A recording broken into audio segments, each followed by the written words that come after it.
What's up guys, Jorge Contreras here, and today we are going to talk about my 5 top differences between the rich and the poor. The reason this is very important to watch is if you don't completely understand what the differences are between the rich or the poor, then how can you possibly control the type of lifestyle that you have? So my promise to you is that if you stick around to the very end of this video, you will know exactly what to do next to start making some adjustments in your life so that you can create a rich, wealthy, and abundant life. Now, first of all, what defines if someone is rich or poor? And in my experience, it is their mindset, their views on money, and their habits around spending or investing. Now, before I go into the 5 reasons, I want to go over 2 definitions that are very important so that you could truly understand the things that I'm going to talk about today. And number 1 is the difference between assets and liabilities. Now, in very, very simple terms, as defined by Robert Kiyosaki, the author of Rich Dad Poor Dad, the #1 finance book of all time, is that liabilities are anything that takes money out of your pocket, and assets are anything that put money into your pocket. The second thing I want to go over are appreciation versus depreciation. Again, in very simple terms, appreciation is when something goes up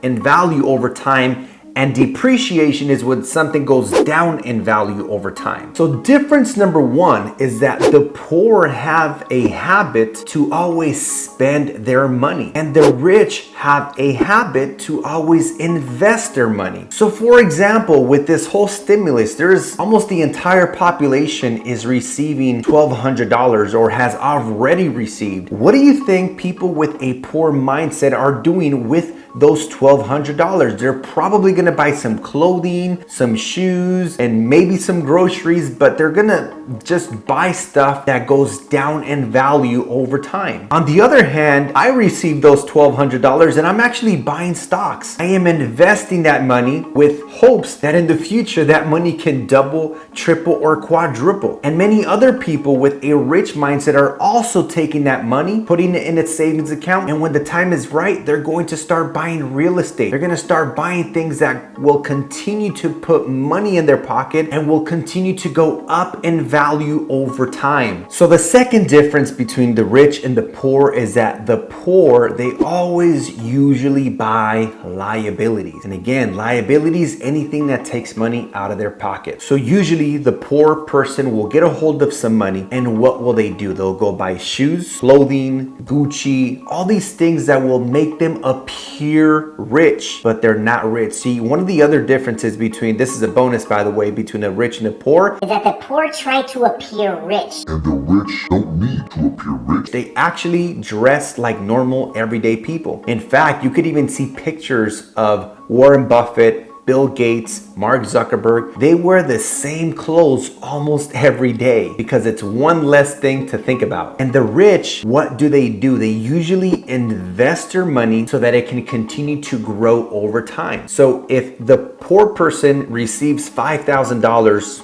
let's say from a will because an uncle passed away, in 30 days, they will be more poor and more broke than they ever were before. Because you see that $5,000 is going to create a false sense of richness, of wealth, of abundance. But they actually go and spend it in ways that is not going to benefit their financial future. So once that money is gone, they go out there and it's just a repetitive cycle. If a rich person receives $5,000 from, again, a will, say, uncle passed away, they will take that money and ask themselves, how can I double my money? How can I triple my money? How can I watch my money grow? How can I make these $5,000 work for me? Can I buy some stocks? Can I buy some real estate? Can I launch an Airbnb? Can I buy a bike that I can rent out to other people? Can I buy a scooter, an electrical scooter that I can rent out to other people? You see, we will take that money and make it work for us. Now, there is a saying that says, if you are born poor, it is not your fault.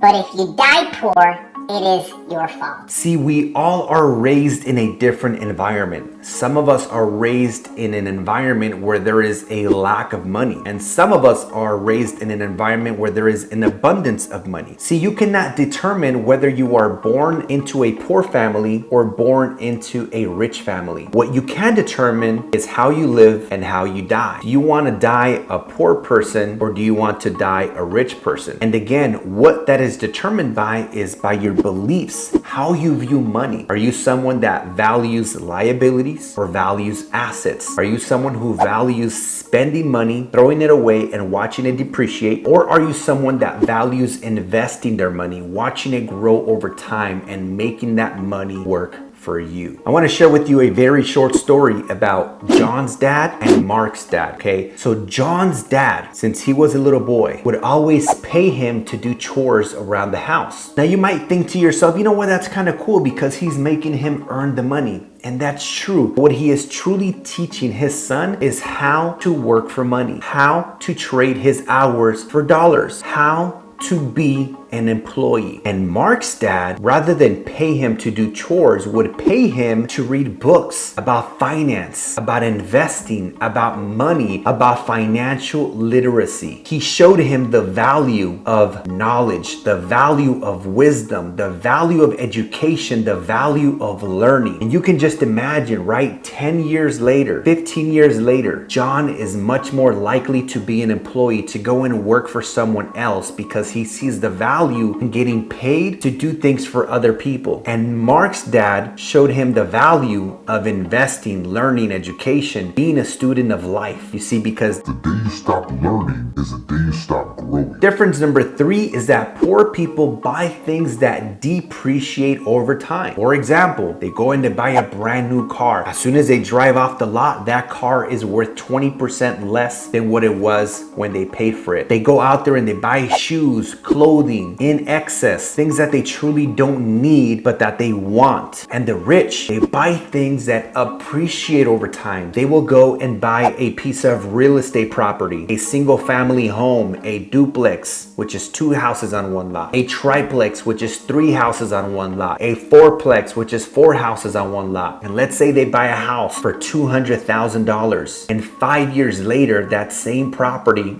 is worth $300,000. That means that that property appreciated, went up in value by $100,000 by simply buying and holding. And the rich, they value buying things that go up in value. They're always asking themselves, what can I buy right now that in 5, 10, 15, 20 years will be worth a lot more? The fourth difference between the poor and the rich is that the poor always rely on an external force to change before they can make a change in themselves. You see, they want the government to change in order for their life to get better. They want the education system to change before they can get better. They want their family to change before they can get better. And the rich do one thing, like Gandhi says, be the change that you wish to see in the world. You see, they will make a change in themselves. They will educate themselves. They will find coaches, mentors, read books, go to seminars, buy online courses, watch YouTube videos, read a ton of books, and make a change in themselves. And by doing so, everything external will also change. The great thing is that being rich can be taught. So I'll give you an example. When my daughter, Catalea, turns 5 years old, I am going to buy her 2 bicycles. One for her and one that she can rent out to her friends for 10 cents an hour. Just imagine what my daughter is going to learn about passive income, about leverage, about running a business, about making money work for her and being rich. The fifth difference between the poor and the rich is that poor people entertain themselves and wealthy people educate themselves. Perfect example. Right now we are in a quarantine and people are at home, and what are most people doing? They're just swiping on social media, listening to the news, and watching a lot of Netflix. Constant entertainment, constant distraction. And what are wealthy people doing during the quarantine? Reading books, attending online trainings, courses, events, watching YouTube videos about investing, passive income, financial literacy, entrepreneurship, taxes, wealth building, generational wealth, and reading a lot of books that are going to help them further their personal development and personal growth. So quiz time. If you go out there and you buy a brand new car, is that an asset or a liability? Well, it depends. If you buy that car just for yourself, then it's probably a liability. But what if you bought a car that you rented to other people? Maybe you purchased a limousine, a Hummer limo, and you rented it out on the weekends, and even after making your monthly payment, you profited $500 or $1,000 a month in cash flow, in passive income. That would go from being a liability to an asset. Ladies, what if you went out and you bought $500 of makeup? Well, if it's just for yourself, then it's probably a liability unless it's making you money. But what if you started doing people's makeup for weddings on the weekend? Well, all of a sudden, that's going to put money in your pocket. It would go from being a liability to being an asset. You see, you can almost turn any liability